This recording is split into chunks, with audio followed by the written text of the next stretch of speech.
Olá, amantes da literatura e da tecnologia.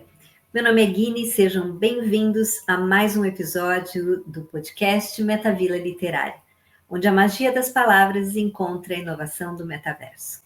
Hoje nós vamos conversar com o palestrante, escritor, head de inovação, diretor de inovação do Centro Paula Souza, professor Marcos Batista, que está lançando seu novo livro, Inovação Humanizada, a Ampulheta da Vida. Esse livro será lançado no metaverso também. Na descrição vocês vão encontrar as informações. Não esqueçam de seguir a gente nas redes sociais, @Metavila Literária. Olá, Marcos. Seja bem-vindo ao podcast Metavila Literária. Nós estamos muito felizes de ter você aqui hoje conosco.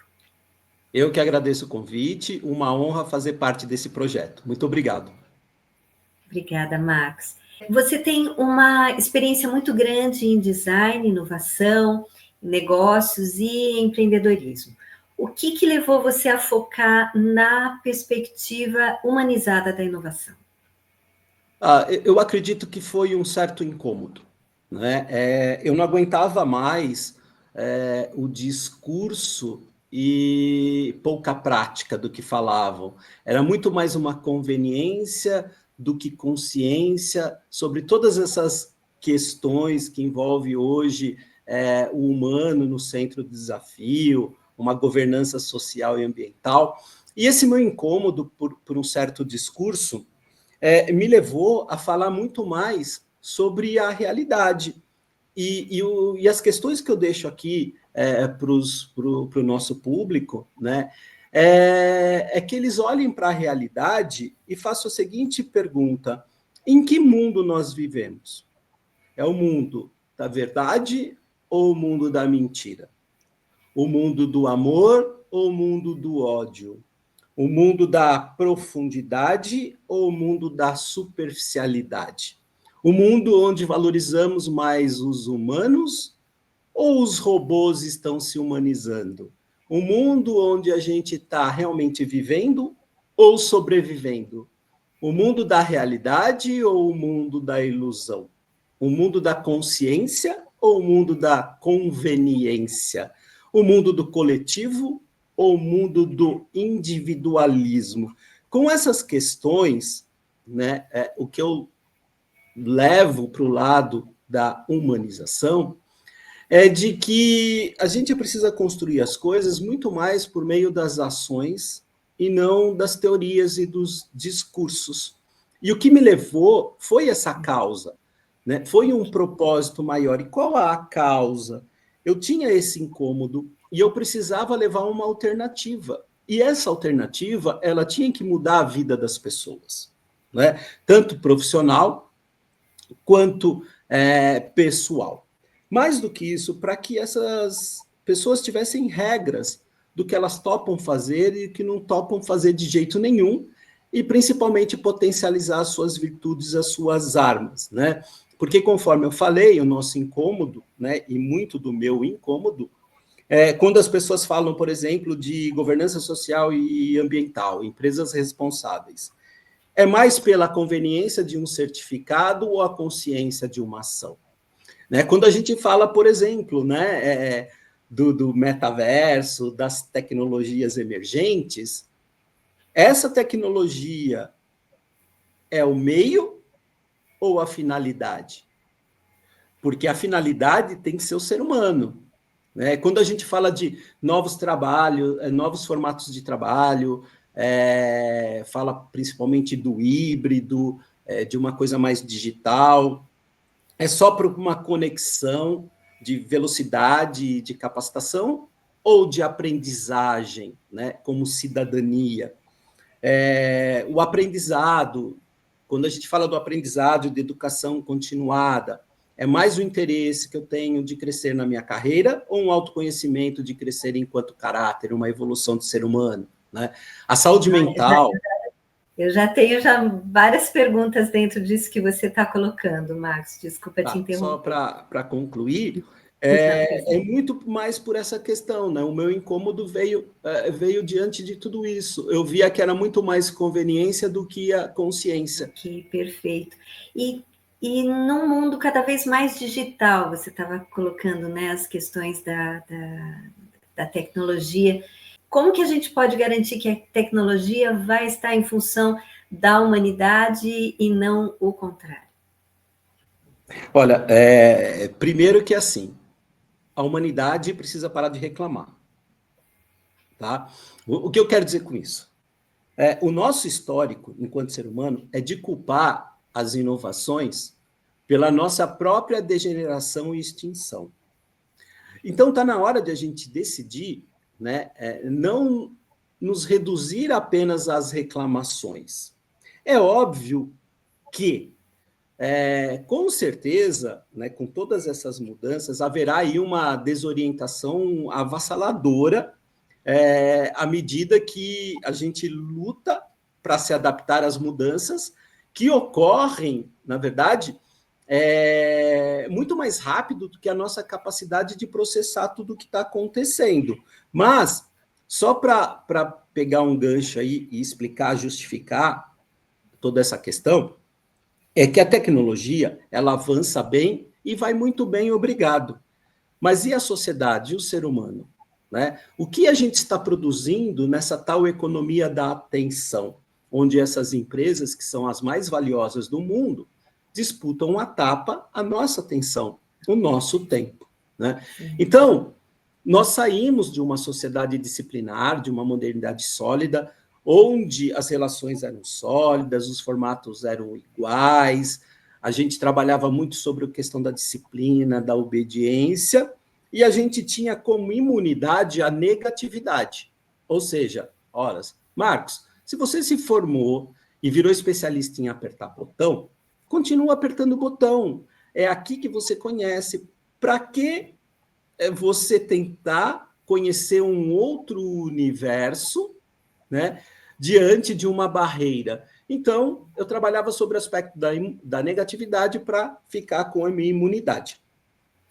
Quando a gente sai de uma sociedade disciplinar e entra para uma sociedade do desempenho, né, de uma modernidade líquida, um estudo super legal de Bauman, falando sobre todas essas mudanças, né, a gente já começa a ter relações não sólidas, mas fluídas. Formatos agora são diferentes. Existe um certo mantra de que eu não preciso ter uma vida mais heróica, onde eu subia degrau por degrau, entrava office boy e saía diretor. Agora eu só quero uma vida feliz, tá? Só que sai a negatividade e entra o excesso de positividade. E o que esse excesso de positividade faz? Até porque a internet, a globalização, ela quebrou, rompeu essas barreiras. Então, a gente precisou se embebedar de outras informações, de outras coisas. E o que acontece nesse momento? Um certo excesso de positividade tóxica de que tudo você pode. Você pode chegar e ser o tamanho do seu sonho. Então, começam a vender uma certa perspectiva de muito sucesso, de muita prosperidade, e não chegamos. Por isso, a frustração, a ansiedade, a depressão, que nos leva agora a uma sociedade do cansaço, onde está todo mundo aflito, com medo, cansado, informação, informação, informação demais, com pouca formação para essas informações, e aí a gente entra numa modernidade gasosa, onde as relações são imprevisíveis, os formatos não existem mais, existe uma vaidade sobrevida, um certo narcisismo digital e uma individualidade, né? Porque a gente perde a habilidade de convívio social, e quando a gente sai dessas habilidades, né, tira essas habilidades, a gente volta para o nosso casulo, e o nosso amigo é o algoritmo, porque entrega mais daquilo que a gente quer, dos nossos prazeres. Então, só para concluir, né, o que acontece? Se na era industrial o capital eram as coisas, e a gente produzia mais para que as pessoas comprassem mais, a era da informação, o capital é você, não mais as coisas. E o que a gente produz hoje? Mais expectativas para mais angústia. E aí, quando você me pergunta, né, nesse mundo cada vez mais digital, como a gente pode garantir que essa tecnologia sirva à humanidade e não ao contrário, é entender que as ondas da inovação, elas acontecem cada vez com mais impacto, mais alta, com curto espaço de tempo, por isso não é mais uma onda, é um tsunami, né? Porque hoje o impacto é muito grande num curto espaço de tempo, que não há mais tempo de processá-las e se adaptar. E aí o que acontece? Se na Revolução Industrial continuávamos como Homo sapiens, como somos há mais de 100 mil anos, com toda essa mudança da Revolução da Informação, a gente sai de Homo sapiens para Homo digitalis. E o que acontece aí, né? A gente atua muito mais com o nosso dublê na rede social do que nós mesmos. E a pergunta é: como chegamos até aqui, mentalmente, socialmente, na essência, profissionalmente, biologicamente, e onde a gente quer chegar? Então, qual é a próxima revolução? Será que é artificial ou humana? Será que a gente vai deixar de ser Homo sapiens, que virou Homo digitalis, e vai virar Homo artificialis? Se virar um Homo artificialis, seremos descartáveis. Então, é essa a questão. Primeiro é parar de reclamar né, sobre as inovações e tecnologias ligado à nossa própria degeneração. Né? Parar de reclamar e começar a atuar. Entender que o importante e o perigo não está na tecnologia ou na inteligência artificial. Ela está no ser humano que perdeu a sua humanidade, utilizando essa tecnologia. Então, esse é o maior cuidado. Perfeito, perfeito. Inclusive, hoje de manhã tinha uma notícia bem impactante, eu achei, que é de uma universidade em Zurique, que fez uma pesquisa com uma rede social, e ela colocou não sei quantos robôs de inteligência artificial que iam avaliar os perfis de cada das pessoas e debater com elas, usando a linguagem delas, e a porcentagem de convencimento foi assim altíssima. Eu achei isso muito chocante, porque se fosse uma empresa fazendo, já seria chocante. Uhum. Mas isso vindo de uma universidade, o que você acha disso, Marcos? Olha só, né? O que a gente tem que entender? Hoje você tem a inteligência humana, tá? Que é a essência humana, e você tem a inteligência artificial, que é a racionalidade humana. Tá? A inteligência artificial, ela é lógica, ela lida com dados, ela é razão, ela é eficiência, ela é dado. Nós precisamos entender que nós temos a essência humana, que nos leva à inteligência humana, e a racionalidade humana, que nos levou à inteligência artificial. Né? A inteligência artificial, ela é pura lógica, ela é razão, ela é dados, ela é eficiência. Quanto mais dados, mais eficiência, ok? Ela é medida, tudo isso é medido. A inteligência humana, ela é composta de 3 inteligências: a intelectual, a emocional e a espiritual. Falamos pouco sobre inteligência espiritual, que é o sentido da vida, e mais para frente a gente pode tocar nesse assunto. Mas aqui eu estou falando do que eu penso, do que eu sou e do que eu sinto. E todos esses atributos não são medidos, porque você fala de amor, de emoção, de intuição e sentimentos. A questão aqui é de que uma inteligência artificial, ela traz uma abundância gigante, e a gente está vendo isso na área da saúde, na área da mobilidade, em uma série de coisas que ela traz benefícios incríveis. Porém, ela leva a uma escassez também, porque toda essa tecnologia, ela tira da gente tempo, privacidade e silêncio.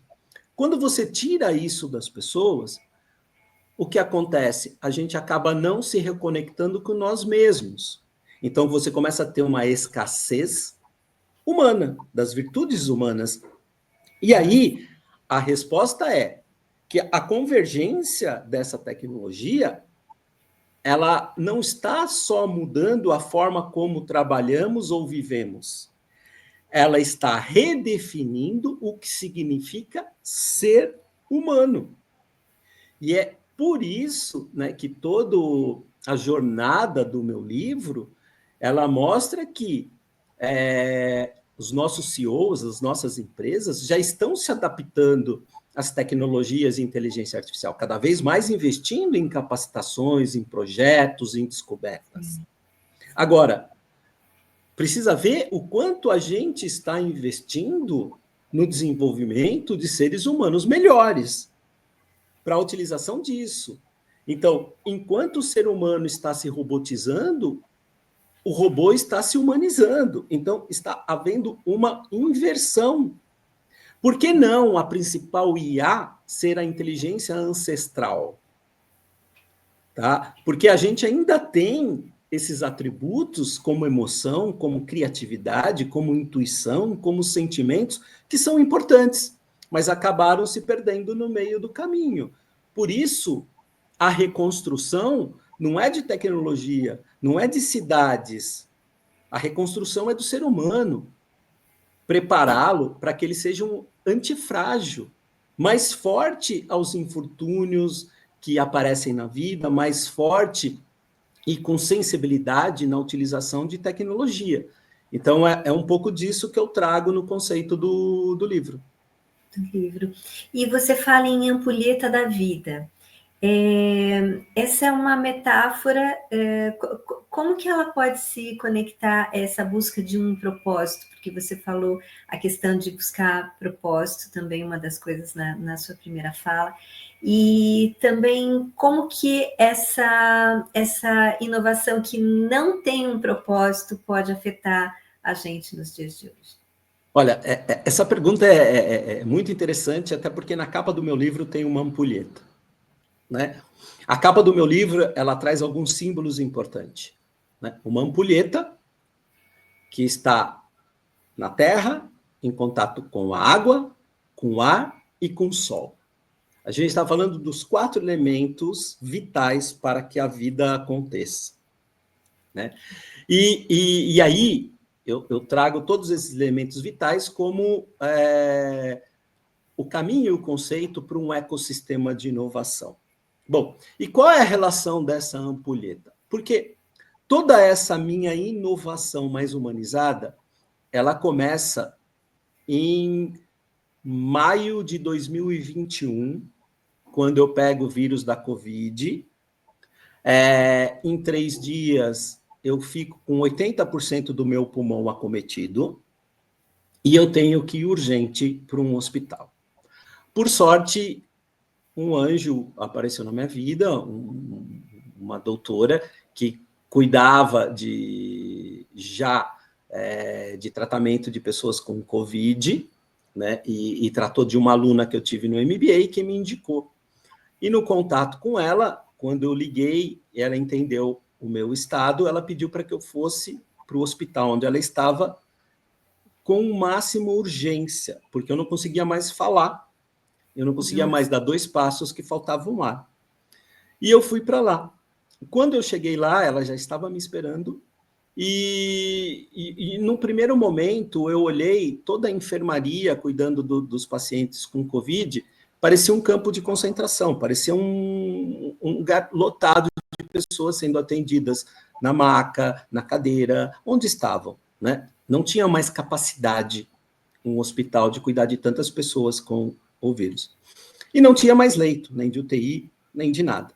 Nossa. E quando eu cheguei lá, ela me pegou, me levou com urgência, pediu para que fizesse um exame com urgência, fizeram o exame, e no exame da ressonância, o médico falou, olha, se ele não for para UTI agora, ele vai morrer. Né? E aí começou o primeiro entendimento do que é ampulheta, do que é tempo, do que é vida, do que é morte. Porque eu estava com a morte conversando comigo muito rapidamente. E aí ela conseguiu um leito. e esse leito foi numa UTI coletiva. E eu subi para a UTI coletiva. Quando eu fui para a UTI coletiva, tinham 8 cabines naquela ala, 7 entubados. E quando eu olhei para aquilo, eu falei, bom, esse é o meu próximo caminho, entubar, né? Mas eu sabia também, e pelo que a mídia mostrava, de que cada 10 entubados, 7 morriam, né? Então eu estava com a morte muito mais perto agora, olhando todas aquelas pessoas entubadas. E quando eu chego lá, o médico conversa comigo e fala, olha, Marcos, vamos tentar um último procedimento antes de começar o processo de intubação. Se estabilizar e melhorar, seguimos. Se não, teremos que entubá-lo. Bom, nesse momento, eu comecei a pensar o que eu era diante do medo da morte, né? E vendo todas aquelas pessoas entubadas. Isso foi meio-dia. Quando foi meia-noite, eu vi o primeiro morrer na minha frente. 42 anos. Eu era o mais velho na época, eu tinha 51. E eu vi o primeiro morrer na minha frente. É uma loucura, parece, né? Tentam reanimar, tentam fazer de tudo, vira um caos, vira uma loucura, e de repente um silêncio, que é a morte. Um silêncio dos mais barulhentos que eu já escutei na minha vida. Bom, ótimo, eu presenciei isso, logo depois eu presenciei um familiar indo reconhecer, porque não havia mais velório, né? E aí o médico veio conversar comigo e falou, olha, Marcos, você viu o que está acontecendo? Eu falei, eu vi, eu estou sentindo, eu sou o único acordado, eu sou o único consciente. Está muito difícil. E 5 horas da manhã, eu vi outro do meu lado, agora, um rapaz de 35 anos de idade. Uma loucura, uma loucura, uma loucura, de repente um silêncio. E esse silêncio é de arrepiar. E nesse momento do silêncio, o médico olhou para a equipe e falou, eu não acredito que eu perdi o André. Quando ele entrou aqui, que eu falei que ia começar o processo de intubação, ele, do bolsinho que ele tinha no avental, né, da UTI, aquele aventalzinho que a gente entra, ele tirou a foto do filho de 11 meses, mostrou para o médico e falou, não deixa eu morrer. Nesse momento, eu repensei tudo, e eu percebi que a morte não é uma tragédia da vida. A maior tragédia da vida chama-se tempo. Por que a gente dá as costas para a morte? Porque parece que nesse tempo que a gente viveu até agora, a gente não ficou em paz, não está de bem com a vida, falta alguma coisa. Tá? Falta pedir perdão para quem você tem que pedir, falta dizer eu te amo para quem você tem que falar, falta você visitar mais as pessoas que você gosta, dar mais atenção para os seus filhos, falta. Por que falta? Porque quando eu entrei na UTI, eu tinha 18 problemas para resolver. Quando eu entrei lá, eu só tinha um. Só um. Viver. A única coisa que a gente esquece daqui do lado de fora, porque a gente está mecanizado. E a partir desse momento, a morte se tornou a minha conselheira. E se tornando a minha conselheira, eu comecei a fazer uma série de questionamentos. A primeira foi, e se eu desaparecesse hoje, que falta eu faria ao mundo? Só faz falta quem é importante. E só tem uma maneira de a gente se eternizar, nos outros. Então foi a partir desse momento que eu entendi que a nossa vida é uma ampulheta. Um projeto que você entra é uma ampulheta. Qualquer coisa que você venha fazer é uma ampulheta. O que significa isso? A partir do momento que nasce, Deus vira. E quando vira, você morre um grão por dia. Né? E a pergunta é, diante de tudo isso, o que você fez com os grãos da sua vida? Porque cada grão é uma nota musical que no fim vai dar a sua sinfonia. E a sua sinfonia vai te perguntar no seu último dia, você teve mais vergonha ou orgulho da vida que você teve? Então, por isso, a ampulheta, entre todas as outras coisas, ela mostra o que é de mais importante na nossa vida. Um recurso que, quando passa, acaba. O tempo. Tá? Só que você também tem duas maneiras de vivenciar o tempo. O do envelhecimento biológico ou da expansão da consciência, né? O envelhecimento biológico é o que a gente está acostumado, que é o tempo cronos, o tempo cronometrado, o tempo do ano, do mês, do dia, da hora, do minuto, do segundo. É o tempo onde a gente, por incrível que pareça, deposita a nossa felicidade e sucesso. Por quê? Eu sou feliz no quinto dia útil. Eu sou feliz na sexta-feira. Eu sou feliz quando acabo de escrever um livro. Ou seja, a gente deposita a nossa felicidade sempre no futuro. E esquece de um outro tempo, que é o tempo Kairos. O tempo do agora. O tempo que você quer que volte. Sabe aquele minuto que tá legal pra caramba e você quer que volte? É o Kairos, a expansão da sua consciência, o seu momento de alegria, o seu momento de amor, o seu momento de esperança. É o momento da sua evolução. Eu digo que Kairos é muito mais generoso conosco, né? É porque é da expansão, não é o tempo contado. Não é o tempo É da perdido. percepção, né? Exatamente, Também. porque, olha, tem uma questão que eu sempre falo para as pessoas, e tudo que eu escrevi no livro é como se fosse um contrato para mim, tá? São coisas que eu estou lidando na minha própria evolução. É como se fosse um contrato que eu olho para ele e falo, não desvio do seu contrato. Por quê? A gente tem essa questão de não perder tempo, de não perder tempo. Mas presta atenção, se você não perder tempo, pode ser que você esteja perdendo pessoas. Tá? Então, esse é o game da vida, e essa é a relação que eu trouxe da ampulheta ligado à inovação. Incrível. Muitas coisas interessantes no seu livro, Marcos. Uma outra coisa que chama atenção é essa visão de outra perspectiva do MVP, que você olha sob um ponto de vista também humanizado, que seria essa jornada da mínima pessoa viável até a máxima pessoa de valor. Como que essa evolução, que é uma evolução pessoal, pode impulsionar a inovação? Ah, ótimo. Esse é o conceito maior do livro. O que a gente aprende nas escolas de negócio é o MVP, mínimo produto viável. Tá? Todo mundo corre atrás desse MVP, do mínimo produto viável, que resolve o principal problema e atende a principal necessidade. Mas aí é um MVP do mundo físico. Tá? É um MVP desse mundo físico. O que é esse MVP? É você ter esse produto que você já consegue lançar no mercado, que você já está resolvendo e atendendo essas necessidades. Então, existem várias técnicas e processos para que você viabilize esse mínimo produto. Por isso, o mínimo produto viável.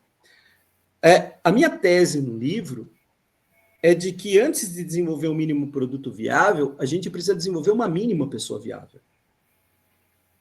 Para que desenvolva. Porque, perceba, todo lugar onde eu vou existe um briefing. E esse briefing produzir coisas melhores. Eu nunca entrei num lugar onde a empresa falou, Marcos, vamos desenvolver pessoas melhores para depois produzir coisas melhores?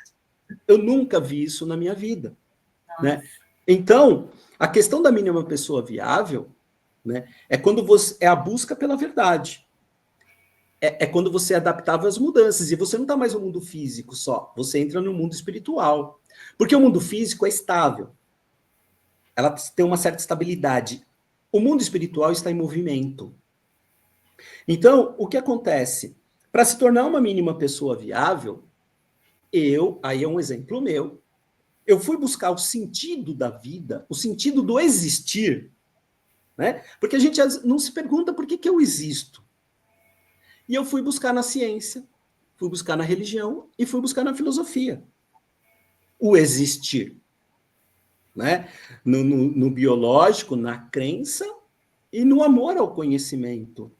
E eu entendi que a proatividade, o conhecimento e o amor conectado às nossas inteligências emocionais, intelectuais e espirituais, elas nos davam uma capacidade de autoconhecimento para que eu evoluísse, entendesse o meu existir, onde o foco era eu, e quando esse foco do meu eu, né, conseguia sair melhor do que entrou, estar em melhor condição para trabalhar com os infortúnios da vida, você ia em busca agora da máxima pessoa de valor, um segundo MVP. Né? Que agora você tem o domínio sobre a matéria. Não o contrário. Né? Não a matéria tem o domínio sobre você. Você tem o domínio sobre a matéria. E agora, o foco dessa máxima pessoa de valor não é mais o eu, mas o outro. Então, perceba de que essas questões, eu explico muito mais com profundidade, né? Porque quando você se torna essa máxima pessoa de valor, você trabalha um equilíbrio nos seus atributos. E quais são os atributos da tua vida? O que te leva, o que te carrega? O dinheiro, o conhecimento, a saúde, a espiritualidade e o tempo. Né? Então, é bem legal quando eu falo sobre essas questões, do que eu acho mais importante, que é, primeiro, trabalhar o foco no indivíduo, o foco nos outros, para depois ter o entendimento e a sensibilidade de produzir o tal mínimo produto viável. Tá. É muito incrível essa perspectiva que você aborda, Marcos. E você falou em filosofia e espiritualidade também, né? Um pouco antes você tinha comentado sobre ética e sustentabilidade, que no seu livro parece que são 2 pilares importantes da inovação humanizada.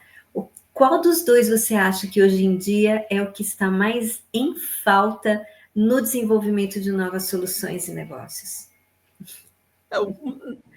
Uma completa a outra, né? É assim, convenhamos de que quando a gente fala de moral e ética, não há um ser humano que não tenha um deslize. Tá? Então, começa por aí, né?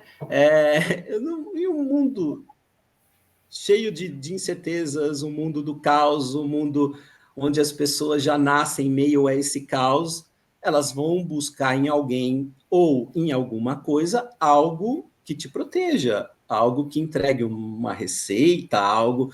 E não é à toa que, em meio a esse mundo onde as pessoas estão ansiosas, carentes, depressivas, brotam falsos profetas, gurus, coaches e uma infinidade de outras pessoas que entendem essa carência.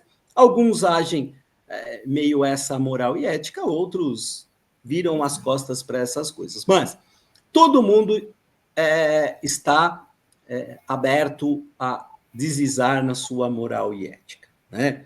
É só a gente pensar que se tivesse o poder de ficar invisível, se seríamos éticos, né? Com moralidade para tudo isso. Bom, a questão, quando eu fui buscar na espiritualidade e na filosofia o entendimento do que é moral, ética e sustentabilidade, eu comecei a entender que tem uma coisa que nos leva a tudo isso, que se chama amor. Tá? Porque não existe moral e ética sem amor, sem entendimento do que é amor, mas não o amor banalizado, né? Porque as pessoas falam eu te amo hoje para qualquer coisa, perdeu o sentido. Né? E na filosofia, eu fui buscar o conceito do amor para que aconteça a inovação. Né? Assim como na espiritualidade, na filosofia, né, como ela traz o sentido, né, da curiosidade, do entendimento, da reflexão, a filosofia é amor ao novo. Né? Por isso, a filosofia me apontou alguns caminhos do que é amor. Né? Essa reflexão de como eu colocaria o amor na inovação, o amor no meu briefing. Tá? E aí, olha que interessante. estudando a filosofia, eu escuto de Platão, discípulo de Sócrates, 500 anos antes de Cristo, de que amor era uma palavra que não existia. O que ele dava sentido ao amor era eros, o erótico, o desejo, principalmente o desejo pela falta. Né? Então, o que é o amor, segundo Platão? O movimento em direção ao que você não tem. Seja o belo, o bem, a riqueza, a abundância. Ou seja, esse movimento ao que você não tem, a aspiração de algo pela falta, para que te traga a plenitude. Certo? Então, o amor eros de Platão nunca termina.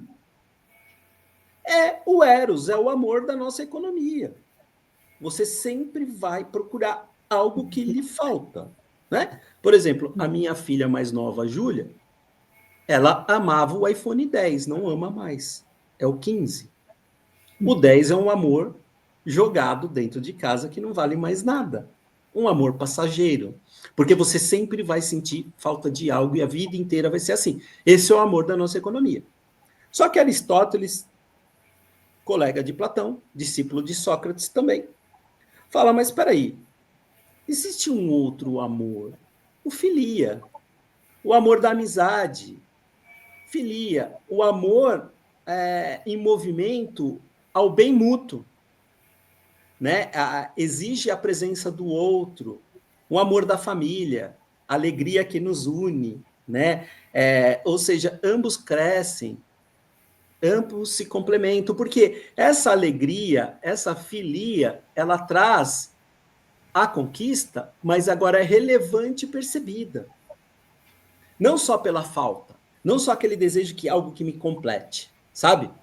Saí de casa buscando a felicidade e voltei com um par de sapato. Não é essa questão do eros, né? E aí vem um terceiro filósofo que traz o conceito de amor, ágape, o amor de Cristo, da compaixão, que é o movimento ao bem do outro, sem esperar nada em troca. É amor puro, amor desinteressado. Então, olha que interessante a filosofia, o papel de você buscar o conceito, né, na etimologia da palavra, no conceito, né, entendendo toda a evolução do ser humano. Imagine se no seu briefing você tem os três amores. Né? O da nossa economia, que é a falta, você precisa gerar uma sedução para que ele compre aquilo, mas que depois de comprar, traga um benefício por essa alternativa que você gerou, mas até aí, eros e filia são amores onde o benefício é teu e da tua empresa. Uhum. O terceiro é o amor de Cristo, onde o beneficiado é o outro.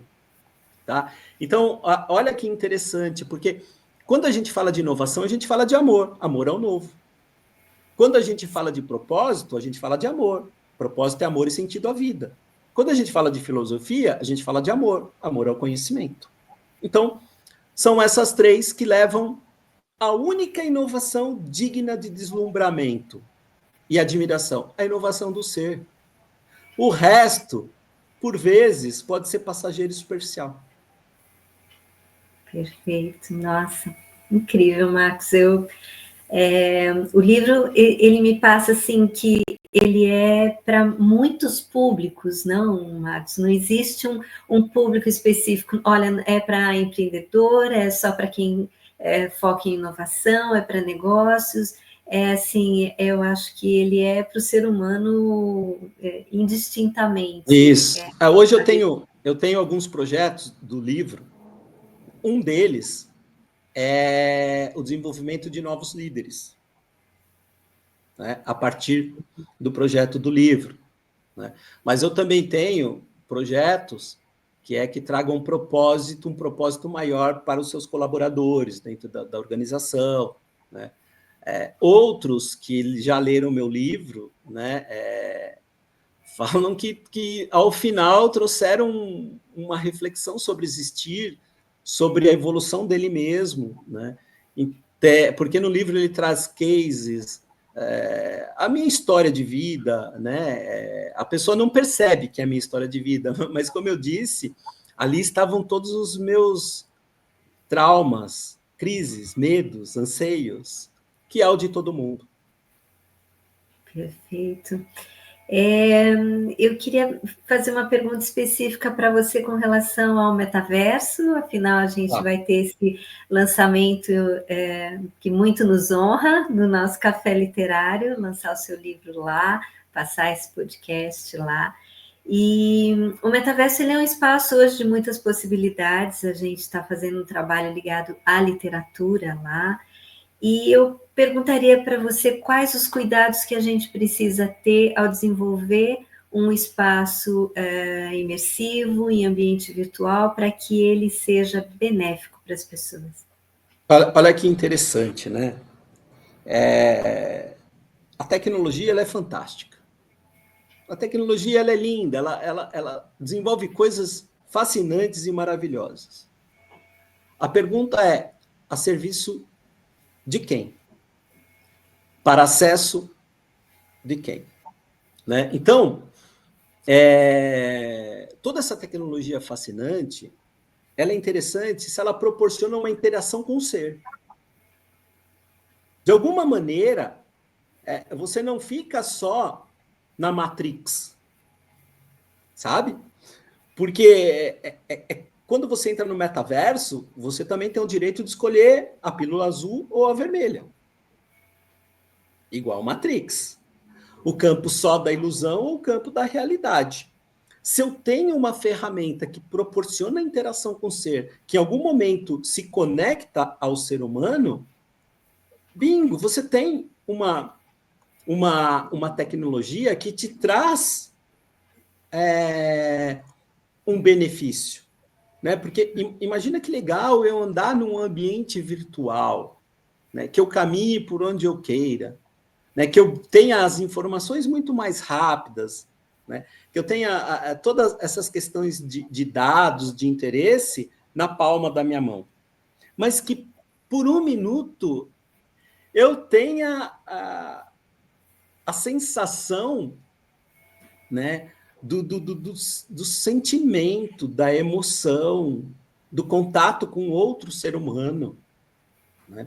Então, por isso que eu acho super interessante o trabalho, né, que vocês vêm desenvolvendo. E é assim, para muita gente, a inovação, ela resolveu uma coisa extraordinária. Não, a inovação é resolver uma coisa ordinária extraordinariamente bem. Por quê? Por que eu falo de inovação e falo de amor? Qual é o nosso maior desafio hoje? Olha só quais são os desafios. Né? Primeiro, saúde mental. Né? Já mostramos aqui o quanto estamos depressivos, ansiosos, o quanto isso tem trazido adoecimentos psíquicos. Né? Então, é um desafio dos maiores do mundo hoje. Segundo, é o meio ambiente. Né? A preocupação com o meio ambiente, a gente já percebe alguns impactos sobre isso. Terceiro, é a desigualdade social. Né? Por isso que eu falo, tecnologia para quem? Acesso para quem? Né? Se desenvolve coisas fantásticas. É para todo mundo? Né? 90% da... Desculpe, mas a exclusão digital, ela está aí, batendo na porta. Né? Exatamente. E aí, a gente tem mais um desafio. Sociedade dos descartáveis. A sociedade que mais cresce no mundo. O que é uma sociedade descartável? Pessoas inúteis. Se antes o problema do governo era combater o desemprego, hoje é a empregabilidade. São pessoas que estão aptas aos novos formatos de emprego. Né? Não é à toa que você já encontra na informalidade hoje pessoas que, de uma certa maneira, foram descartadas de algum posto. O egoísmo humano e a educação e ensino. Agora, imagina só, qual é o grande problema? A gente acha que a inovação, para resolver tudo, precisa de investimento para essas soluções. Tá bom. E se eu tivesse mais recurso e dinheiro, por exemplo, Seríamos mais educados, capacitados, fraternos e justos? Será que a solução só está no recurso dinheiro?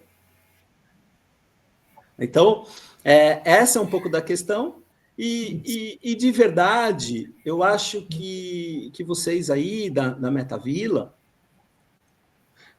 conhecendo, né, vocês aí, fundadoras, a preocupação com o ser humano, a preocupação com a acessibilidade, de uma certa maneira, vocês têm alguns elementos de valor que são importantes, como o senso de pertencimento, como recuperar esperanças, né? Então, eu acho que é isso. Qualquer tecnologia precisa ter como finalidade o ser humano. Ela é só o meio. Maravilha, Marcos. E deixa uma última mensagem para quem estiver assistindo a gente, por favor, seja no café, no dia do lançamento, seja no YouTube, que mensagem que você deixaria para quem está nos assistindo? Ah, legal. Eu acho que a mensagem, quando eu falo de inovação humanizada, é você pensar em inovação. Tá? Porque a vida, ela não é um começo, meio e fim. Ela é um começo, meio começo. Tem fim. Para quem é eterno. Para quem deixou um legado. Para quem é importante. E o que eu deixo para as pessoas, pensem no seguinte. O exemplo que eu dou e pratico, os exemplos que eu coloquei, aquilo que eu escrevi, aquilo que eu falei agora, nesse momento, se fosse imitado por todos que estão nos assistindo, construiria um mundo melhor ou pior para se viver? Então, eu acho que é essa a questão do eu-inovação. Por quê? Ora, vamos pensar no seguinte, um recado. Se a natureza, vamos imaginar a natureza, nos ensinou algo, foi que a vida foi feita para funcionar. Sim. Certo? É isso que a natureza nos ensinou. É isso que ela nos ensinou na própria nossa geração enquanto ser humano. Na fecundação. Olha como a natureza ela nos ensinou que a vida foi feita para funcionar. A vida foi feita para funcionar. Mas, essa é a questão. Se tudo foi feito para funcionar, né, a natureza nos ensinou isso, será que o universo trabalhou cerca de, sei lá, 14 bilhões de anos só para conceber a nossa espécie, que terminaria inimiga da própria vida e da própria casa? Será? Será que ela trabalhou para isso, se ela foi feita para funcionar? Será que é isso mesmo o melhor que a gente pode fazer? Guerra, desigualdade, fome. Será que é isso? Eu acho que não. Eu acho que não. Porque o eu-inovação, a humanidade, ela não é um erro. Eu só acho que a gente está errando. Eu só acho que a gente está se precipitando de algumas coisas. E se você quer se entender, né, você que está me ouvindo agora, se você quer entender o sentido da vida, para e pergunta para ela. Pergunta para a vida, né? Esse existir. Então, essa é um pouco do meu conceito, né? Sempre, a minha vida inteira eu trabalhei com processos, com técnicas, com ferramentas. Trabalho ainda, só que com uma única diferença. De fato, agora, todo esse trabalho está baseado num propósito. E propósito está no campo do ser, não no campo do ter.